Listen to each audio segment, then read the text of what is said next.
मैं इसके very good. अक्षर बताना चाहूंगी। दो, सुख, मोहब्बत, नफरत, आना, जाना, खोना, पाना,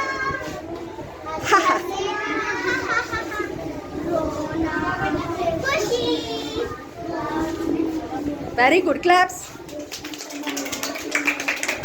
पेंटिंग आइस के जरिए मैं जितलफाज करना चाहूंगी।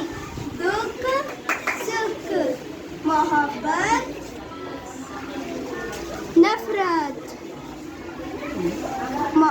आना, जाना, खोना, पाना, हंसना, रोना, खुशी, गम। क्लैप्स।